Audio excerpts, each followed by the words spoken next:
Hello students, so next unit है आपका D and F block का एलिमेंट्स। ओके, सो फर्स्ट बात करते हैं डी ब्लॉक एलिमेंट्स की, जिनको हम ट्रांजिशन मेटल्स भी बोलते हैं। ट्रांजिशन एलिमेंट्स इसलिए बोला जाता है क्योंकि ये एस और पी ब्लॉक एलिमेंट्स के बीच में आते हैं पीरियोडिक टेबल में।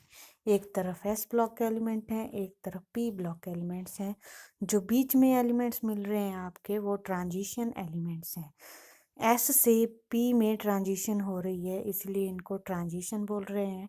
ठीक है, और मेटेलिक करेक्टर से नॉन मेटेलिक करेक्टर चेंज हो रहा है, ट्रांजिशन हो रही है, इसीलिए भी इनको ट्रांजिशन मेटल्स बोलते हैं। और जितने भी कंपाउंड्स मिलेंगे इसमें सभी के सभी मेटल्स होंगे, कुछ ही एलिमेंट्स को छोड़ के। ठीक है, क्लासिफिकेशन की बात की जाए तो इनको जो है, इनके डी ब्लॉक जिस सब शेल में या सब लेवल में एडिशन होगी इलेक्ट्रॉन की, उसके नाम पे जो है इनका नाम रखा गया हुआ है। और जो जनरल इलेक्ट्रॉनिक कन्फिगरेशन है वो कुछ इस तरह की है: n-1 d1 to 10 ns02। सो जो n सब शेल होगा उससे एक कम n-1 d का होगा। ठीक है, आपको पता ही है कि डी को हम पहले लिखते हैं, जो छोटे वाला होता है उसको बाद में लिखते हैं, बड़े वाले पहले लिखते होते हैं because of their energy. Okay, so अगर 3D में जा रहे हैं लास्ट इलेक्ट्रॉन, उनको हम 3D सीरीज या फर्स्ट ट्रांजिशन सीरीज बोलेंगे। और इसमें 10 एलिमेंट्स हैं, एटॉमिक नंबर 21 से लेकर 30 तक। सेकेंड ट्रांजिशन सीरीज या 4D सीरीज, यानी कि 4D सब शेल में एंटर होंगे लास्ट इलेक्ट्रॉन, एटॉमिक नंबर 39 से 48 तक। Third transition series 5D। ठीक है, सो 5D में जा रहे हैं 57 से 57, 72 से लेके 80 तक। ठीक है, 57 और 72 के बीच वाले जो हैं वो एफ ब्लॉक है, उनको अलग कर दिए गए हुआ है। ठीक है, फोर्थ ट्रांजिशन सीरीज या 6D सीरीज है। ये क्या है? एक्टिनियम जो है वो स्टार्टिंग पे होगा विद एटॉमिक नंबर 104 ऑनवर्ड्स। ठीक है, सो ट्रांजिशन एलिमेंट्स जो हैं वो इम्पॉर्टेंट हैं। प्रीशियस मेटल जैसे कि सिल्वर, गोल्ड, प्लेटिनम, ये सारे इन्हीं में मिलते हैं। और जो इंडस्ट्रियली इम्पॉर्टेंट मेटल हैं जैसे कि आयरन, कॉपर, टाइटेनियम, वो भी सारे ट्रांजिशन एलिमेंट्स हैं। ठीक है, इलेक्ट्रॉनिक कन्फिगरेशन की बात करें तो आपको पता है ऑर्डर की किस तरह से जो है फिलिंग होती है, +1 क्लास में आपने पढ़ा होगा। So orbital electronic configuration of argon जो है वो 3s2 3p6 है। बट पोटाशियम में जो 19th इलेक्ट्रॉन होता है वो 3D में नहीं जाता है, क्योंकि ये हाइयर एनर्जी का होता है, वो 4s में चला जाता है। ठीक है, सो उसकी इलेक्ट्रॉनिक कन्फिगरेशन हो जाती है 1s2 2s2 2p6 3s2 3p6 4s1, ना कि 3D में जाएगा।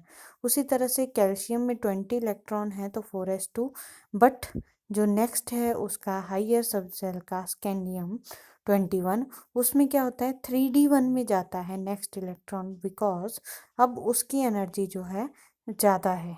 ठीक है, तो अब 4p से, वो 4p से कम है, 4s से ज़्यादा है। ठीक है, उसी तरह से जिंक में फिर 3D10 हो जाते हैं, फुली फिल्ड। ठीक है,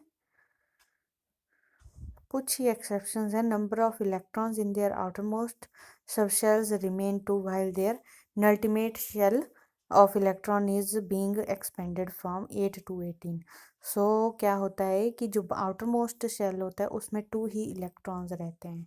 ठीक है, कुछ ही एक्सेप्शंस होंगी जिसमें ऐसा नहीं होगा, बाकी सब में इस तरह की कन्फिगरेशन आपको देखने को मिलेगी। ये 3D, ये 4D, ये 5D, ये 6D, सब में देख लो डी सब शेल में जो है एंट्री हो रही है इन कुछ ही इलेक्ट्रॉन को या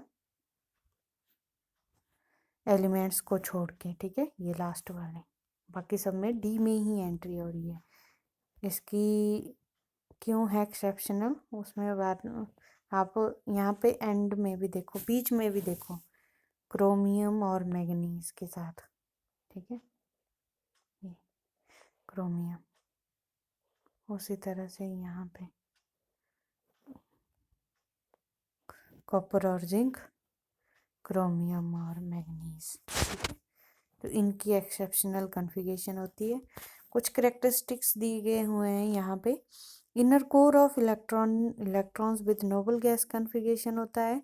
n-1 अल्टीमेट शेल जिसको बोलते हैं हम, उसमें फिलिंग होगी। Most of the members have 2 electrons होंगे आउटर मोस्ट शेल में। ठीक है, कुछ ही मेंबर्स हैं जहाँ पे ओनली 1 इलेक्ट्रॉन होगा ns में। लेंथेनम जो है उसका 1 इलेक्ट्रॉन 5d ऑर्बिटल में चला जाता है। उसके बाद जो है 4f की और ऑर्बिटल की फिलिंग होना स्टार्ट हो जाती है। ठीक है, exceptional configuration chromium and copper. Chromium और कॉपर की जो है एक्सेप्शनल कॉन्फ़िगरेशन है। क्यों? क्योंकि वहाँ पे जो है फुल्ली फील्ड और हाफ फील्ड कॉन्फ़िगरेशंस आ जाती हैं। ये देखो, यहाँ पे अगर 4s2 में जाता तो 3d4 रहना था, जो कि क्या होगी, एक ही इलेक्ट्रॉन चाहिए तो वो क्या कर देता है, अबव प्रिंसिपल फॉलो करता है और यहाँ पे 3d5 कर लेता है अपनी कॉन्फ़िगरेशन। वहीं इस तरह से यहाँ पे भी। सो 3d9 ना होके 3d10 हो जाती है और यहाँ पे 3d4 ना होके 3d5 हो जाती है। तो ये तो आपने +1 में भी पढ़ा होगा इस तरह का, है ना, कि क्यों होती है, इसका रीज़न जो एनर्जी ट्रांसफ़र एनर्जी होती है वो उसमें डिफरेंस आ जाता है। ठीक है,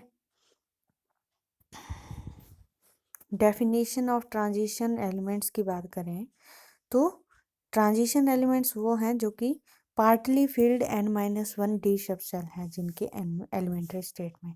तो यहाँ पे देखो, कॉपर में 3d10 है, कॉपर पॉजिटिव में भी 3d10 है, क्यूप्रिकाइन में 3d10 3d9 है। सो क्यूप्रिकाइन ही जो वो क्या है, ट्रांजिशन एलिमेंट है। कॉपर और कॉपर पॉजिटिव जो हैं अपने करेक्टरिस्टिक ट्रांजिशन एलिमेंट्स का नहीं शो कर रहे हैं। ठीक है, सो ट्रांजिशन मेटल क्या हुए या element may be defined as the element whose atom is in ground state or ion in one of the common oxidation states, या जिसकी कॉमन ऑक्सीडेशन स्टेट होती है उसमें क्या होना चाहिए, इनकम्प्लीट डी सब शेल होना चाहिए, हैविंग इलेक्ट्रॉन्स बिटवीन 1 to 9। ठीक है, 1 to 9 के बीच में इलेक्ट्रॉन्स होने चाहिए। सो इस डेफिनेशन के बेस पे जिंक, कैडमियम, मरकरी जो है एक्सक्लूड कर दिए जाते हैं ट्रांजिशन एलिमेंट से, क्योंकि उनके पास पार्टली फील्ड डी ऑर्बिटल्स नहीं होते हैं। ठीक है, 3d10 4d10 5d10 है और वो प्रॉपर्टीज भी शो नहीं करते ट्रांजिशन एलिमेंट्स की। ठीक है, बस उनको इसलिए रखा गया है क्योंकि उनका लास्ट इलेक्ट्रॉन जो है वो 3d सब शेल में जा रहा है। जनरल करेक्टरिस्टिक्स की बात करें तो मरकरी के अलावा सारे जो कि लिक्विड है, बाकी सारे जो एलिमेंट्स हैं वो मेटेलिक नेचर के हैं, मेटेलिक स्ट्रक्चर शो करते हैं, टिपिकल मेटेलिक प्रॉपर्टीज शो करते हैं, जैसे कि conductivity, malleability, ductility, lustre, high tensile strength. ठीक है, एटॉमिक रेडियाई जो होती है वो इन बिटवीन होती है एस और पी ब्लॉक एलिमेंट्स के बीच में, बट सीरीज में वो क्या करते हैं, decrease with increase in atomic number, have a high melting and boiling point, high enthalpy of vaporization, high enthalpy of atomization, enthalpies of hydration, ये सारी क्या हैं, हाई हैं of their ions. These properties depend upon the strength of the metallic bond in them. तो strength कितनी है metallic bond में उस पर डिपेंड करती हैं सारी प्रॉपर्टी। फर्स्ट आयनाइजेशन एनर्जी जो है हाई होती है एस ब्लॉक एलिमेंट से and less than those of P block element, obviously हो गई क्योंकि इन बिटवीन आ रहे हैं, है ना। इलेक्ट्रोपॉजिटिव नेचर के होते हैं और वेरिएबल ऑक्सीडेशन स्टेट्स शो करते हैं। Stability of any oxidation state और the tendency for an transition element metal ion to act as oxidizing और reducing agent depends upon its electrode potential पे डिपेंड करती है। Number of these transition metals and their compound show catalytic properties भी show करते हैं, यानी कि as a catalyst भी काम करते हैं। ठीक है, मोस्ट ऑफ द एलिमेंट्स जो होते हैं वो कलर्ड कंपाउंड्स होते हैं, देयर कंपाउंड्स जो होंगे वो पैरामैग्नेटिक नेचर के होते हैं, कॉम्प्लेक्सेस बना देते हैं, इंटरस्टिशियल कंपाउंड्स बनाते हैं। ठीक है, हाइड्रोजन, कार्बन, बोरोन और नाइट्रोजन से, और एलॉयज भी बनाते हैं। एक्सेप्शनल बिहेवियर है जिंक, कैडमियम और मरकरी का, क्योंकि उनके क्या है, फुल्ली फील्ड कॉन्फ़िगरेशन है D10। सो जिंक कैसे डिफर करता है, हाइयर एटॉमिक रेडिएशन रेडियस है और आयनाइजेशन एंथैल्पी भी ज़्यादा है। वाइट होते हैं, जिंक वाइट होता है, जबकि सारे मेंबर जो हैं इसके, इस ग्रुप के, वो पीरियड के, वो सारे कलर्ड है। It does not show variable oxidation state, variable oxidation state नहीं शो कर रहा। और इसके कंपाउंड्स जो होते हैं वो डायमैग्नेटिक नेचर के होते हैं, जबकि दूसरों के पैरामैग्नेटिक के होते हैं, और ये बहुत ही कम कम्प्लेक्सेस बनाता है as compare to their other members. General trends की बात करें अगर हम, in the properties of transition element, so NH2 और N-1 दोनों को जो है हम इंक्लूड करके जो है सारी प्रॉपर्टीज यहाँ पे शो करेंगे। ठीक है, बहुत सारी केमिकल रिएक्शन, कई बार जो है सिमिलैरिटी भी है, क्योंकि डी में जा रहा है तो ऑलमोस्ट सिमिलर सिमिलर जो है केमिकल प्रॉपर्टीज भी होती हैं कईयों की। ठीक है, फर्स्ट है एटॉमिक रेडियाई। एटॉमिक रेडियाई किसके बीच, एस और पी ब्लॉक एलिमेंट्स के बीच में। सो डी ब्लॉक एलिमेंट्स जो हैं वो डिक्रीज कर रही है जैसे जैसे हम एटॉमिक नंबर इंक्रीज कर रहे हैं from left to right.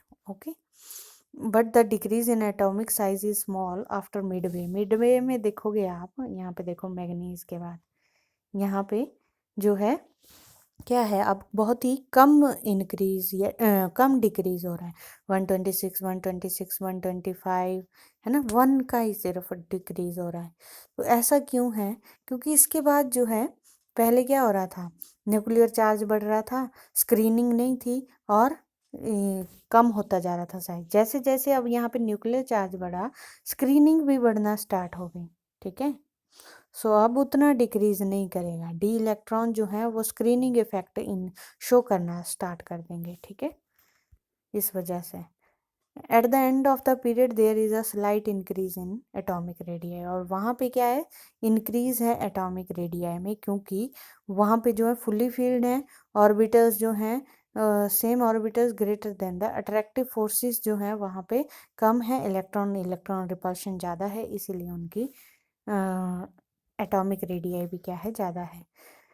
Atomic radii जो है increase down the group, down the group increase कर रही है। This means that the atomic radii of second series जो है वो लार्जर होगी देन फर्स्ट, बट सेकंड और थर्ड की जो है वो ऑलमोस्ट सिमिलर होती है।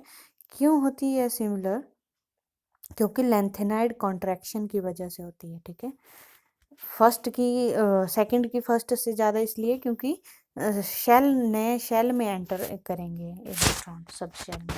ठीक है, बट थर्ड और सेकंड में लेंथेनाइड कंट्रैक्शन होती है, जिसके बारे में हम आगे इसी यूनिट में बात करेंगे। ठीक है, तो उसका रीज़न वहाँ पे पढ़ेंगे। सो लेंथेनाइड जो होते हैं ना वो बीच में से निकल गए होते हैं, तो इस वजह से भी उनके स्लाइट इंक्रीज होता है, यहाँ पे भी शो किया हुआ है ग्राफ में। आयनिक रेडियाई की बात करें तो वो सेम ट्रेंड फॉलो करता है एटॉमिक रेडियाई का। ठीक है, आयनिक रेडियाई जो हैं वो डिफरेंट होते हैं, जिनकी ऑक्सीडेशन स्टेट डिफरेंट होती है। जनरली आयनिक रेडियाई जो है वो डिक्रीज करती है जैसे जैसे ऑक्सीडेशन स्टेट जो है इंक्रीज करती है। दस M3 पॉजिटिव के कैटाइंस जो होंगे वो स्मॉलर होंगे then those of M2 positive. और आयनिक रेडिएशन जो है वो डिक्रीज कर रही है इफेक्टिव न्यूक्लियर चार्ज की वजह से, और इलेक्ट्रॉन क्या हो रहे हैं, कम होते जा रहे हैं। सेम ऑक्सीडेशन स्टेट है, decrease with the increase in, अगर एटॉमिक नंबर इंक्रीज करेगा तो डिक्रीज करती जाएगी, भले ही ऑक्सीडेशन स्टेट जो है वो क्या है, सेम है। Ionic radii of transition metals are smaller than those of their representative elements, यानी कि एस और पी ब्लॉक एलिमेंट्स उस सीरीज के उनसे स्मॉल होगी। ठीक है, क्योंकि वो क्या करते हैं, डी ब्लॉक एलिमेंट्स जो है पॉजिटिव आयन शो फॉर्म करते हैं, पी ब्लॉक जो है नेगेटिव, और एस जो है वो भी पॉजिटिव, तो ऑब्वियसली उनकी कम होगी। ठीक है, मेटेलिक कैरेक्टर की बात की जाए अगर, मरकरी को छोड़ के सारे ट्रांजिशन एलिमेंट्स जो हैं वो कैसे करेक्टर शो करते हैं, मेटेलिक करेक्टर शो करते हैं। अब मेटेलिक करेक्टर शो करने का रीज़न ये भी है कि 1 और 2 इलेक्ट्रॉन होते हैं उनके आउटर मोस्ट शेल में। ठीक है, और वो क्या करते हैं, मेटेलिक बॉन्ड बना लेते हैं easily, hence they behave as a metal. Unpaired D electron जो है वो भी कई बार जो है मेटेलिक बॉन्ड बना लेते हैं, ठीक है। सो बोथ NS और N-1 डी इलेक्ट्रॉन जो है पार्टिसिपेट करते हैं। जितने ज़्यादा अनपेयर्ड डी इलेक्ट्रॉन्स होंगे उतने ज़्यादा स्ट्रॉन्गर बॉन्ड बनेंगे, ओवरलैपिंग होगी और difficult metal atoms, different metal atoms जैसे कि क्रोमियम, मोलिब्डेनम, टंगस्टन जो है maximum number of unpaired D electrons होते हैं, इसलिए इनको हम हार्ड मेटल्स भी बोलते हैं। जिंक, कैडमियम और मरकरी जो है वो हार्ड मेटल नहीं है, क्योंकि उनके पास क्या है, fully field electron D orbitals होते हैं, इसलिए वो एब्सेंस ऑफ अनपेयर्ड इलेक्ट्रॉन्स होते हैं वहाँ पे। मेल्टिंग और बॉइलिंग पॉइंट की बात करी की जाए तो melting points of transition metal rise to a maximum and then fall as the atomic number increase. जैसे जैसे एटॉमिक नंबर इंक्रीज करेगा तो क्या करेगा, पहले इंक्रीज करेगा मेल्टिंग पॉइंट, फिर डिक्रीज कर जाएगा। मैग्नीज और टेक्नीशियम जो है उनके लो मेल्टिंग पॉइंट हैं, ठीक है।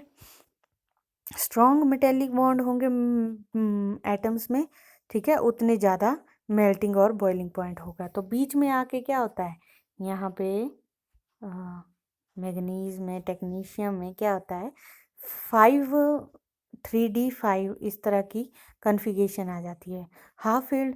फिर उसके बाद क्या होता है, ये तो एक तरह से फुल हाफ फील्ड है, तो स्टेबल कन्फिगरेशन है, तो ये इतने इजीली बॉन्ड नहीं बनाते हैं फिर, ठीक है, इसलिए इनकी एक्सेप्शनली लो है। फिर इसके बाद जो है, जो फॉल करने लगता है वो इस रीज़न से है कि वहाँ पे अनपेयर्ड इलेक्ट्रॉन जो है वो कम होने लग जाते हैं, डिक्रीज होने लग जाते हैं, क्योंकि डी सब शेल की फिलिंग स्टार्ट हो जाती है, पहले हाफ फील्ड फिर फुल्ली फील्ड की तरफ जाने लगते हैं। तो जितना कम वो बॉन्ड बनाएंगे उतनी कम स्ट्रेंथ होगी मेटेलिक बॉन्ड की और उतना ही कम मेल्टिंग पॉइंट होगा, ठीक है। तो यहाँ पे ये दिया हुआ है, तो ये रीज़न मैंने सारा समझा दिया आपको। नेक्स्ट है डेंसिटी। डेंसिटी की बात करें तो लेफ़्ट टू राइट चलते जाएंगे तो एटॉमिक रेडियस क्या करती है, डिक्रीज करती है न्यूक्लियर चार्ज की वजह से, और एटॉमिक वॉल्यूम क्या करता है, फिर डिक्रीज कर जाता है। उसी टाइम पे एटॉमिक मास इंक्रीज कर जाता है, hence the density increases. Density क्या हो जाती है, इंक्रीज कर जाती है। So for the first transition series values यहाँ पे दी गई हुई हैं। लास्ट एलिमेंट जिंक है, is an exception having large atomic volume, so lower density है, ठीक है। डी ब्लॉक एलिमेंट्स जो हैं, among D block elements highest density जो है इरिडियम की होती है। किसकी, इरिडियम की हाईएस्ट डेंसिटी 22.61 ग्राम सेंटीमीटर पर क्यूब, ठीक है। उसी तरह से स्कैंडियम जो है, स्कैंडियम जो है उसकी सबसे कम है, लोवेस्ट। और ऑस्मियम जो है वो इरिडियम से थोड़ा कम है, ठीक है, आफ्टर दैट। ये देखो 22.59। सो ऑस्मियम और इरिडियम जो है ऑलमोस्ट सेम डेंसिटी हुई। आयनाइजेशन एनर्जी की बात करें तो फर्स्ट आयनाइजेशन एनर्जी जो है वो एस और पी ब्लॉक एलिमेंट्स के बीच में करेगी, ठीक है। और यहाँ पे देखो ये वैल्यूज़ दी गई हुई हैं, सेकंड ज़्यादा है, फिर थर्ड उससे भी ज़्यादा है वैल्यू, ठीक है। एक्सप्लेनेशन की बात की जाए तो यहाँ पे जो है इरेगुलर ट्रेंड है फर्स्ट आयनाइजेशन एंथैल्पी में 3D मेटल्स में, is due to the fact that the removal of electron alters the relative energies of 4s and 3D orbitals. तो यहाँ पे क्या होता है कि 3D ऑर्बिटल्स में और 4s में रिलेटिव एनर्जीज जो हैं वो अल्टर करने लग जाती हैं, सो रीऑर्गेनाइजेशन करनी पड़ती है, ठीक है, रीऑर्गेनाइजेशन एनर्जी लग जाती है फिर वहाँ पे, ठीक है। तो इसलिए फर्स्ट आयनाइजेशन एंथैल्पी कम है, क्योंकि एस आउटर मोस्ट में है, तो डी ब्लॉक जो है वो स्क्रीनिंग कर रहा होता है, इसलिए इजीली निकाल पाते हैं हम वहाँ से इलेक्ट्रॉन। बट सेकंड और थर्ड की बात करें तो सेकंड में भी एस से ही निकालना है, या कई बार जो है एस से नहीं निकलता, डी से भी निकालना पड़ता है, तो वहाँ पे चार्ज ज़्यादा हो जाता है, इलेक्ट्रॉन कम, इसलिए निकालना मुश्किल हो जाता है। और थर्ड से तो और भी ज़्यादा मुश्किल, ठीक है।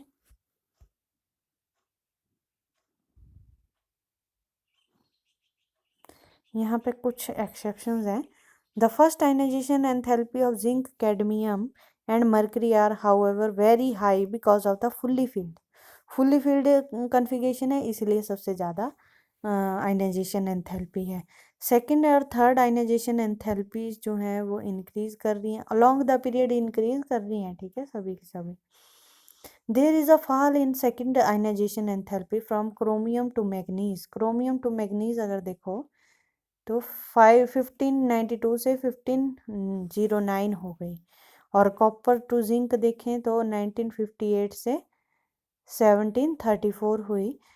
रीज़न इसका ये है कि अगर फर्स्ट इलेक्ट्रॉन यहाँ से रिमूव कर दिया, सो क्रोमियम और कॉपर जो है वो एक्वायर कर लेते हैं स्टेबल कॉन्फ़िगरेशन D5 और D10 की, ठीक है। सो रिमूवल ऑफ सेकंड इलेक्ट्रॉन जो होता है वो बहुत ही डिफ़िकल्ट हो जाता है, सो इसीलिए इसकी ज़्यादा है और जिंक और मैग्नीज की कम है, ठीक है। थर्ड आयनाइजेशन ऑफ मैग्नीज जो है वो बहुत ही हाई है, ये देखो 3260 लिखी हुई है यहाँ पे, ठीक है। रीज़न इसका ये है कि थर्ड इलेक्ट्रॉन जो रिमूव होना है वो हाफ फील्ड कॉन्फ़िगरेशन से रिमूव होना है, तो जो कि बहुत ही डिफ़िकल्ट है, इसीलिए एक्सेप्शनली हाई है। फिर इन्होंने कुछ आयंस की भी बताई हुई है।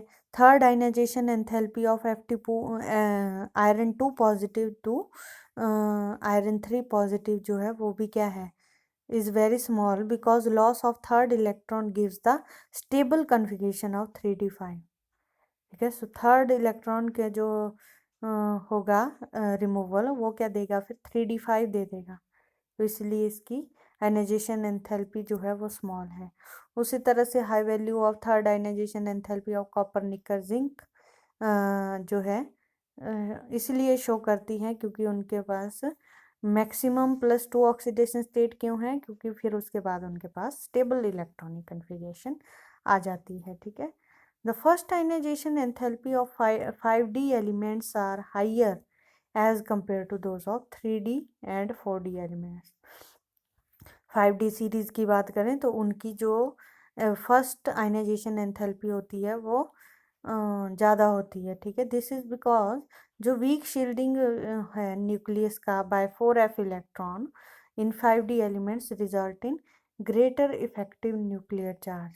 सो ग्रेटर इफेक्टिव न्यूक्लियर चार्ज आ जाता है, पुअर शील्डिंग इफेक्ट होता है 4f इलेक्ट्रॉन्स का, इसलिए न्यूक्लियस जो है वो स्ट्रांगली अट्रैक्ट करके रखता है सब इलेक्ट्रॉन को, तो फर्स्ट आयनाइजेशन एंथैल्पी जो है वो ज़्यादा होती है। आयनाइजेशन एंथैल्पी क्या हुई, इलेक्ट्रॉन को निकालने के लिए जो एनर्जी हमें देनी पड़ती है एलिमेंट में, ठीक है। तो ये था आपका आज का topic, that's all, thank you.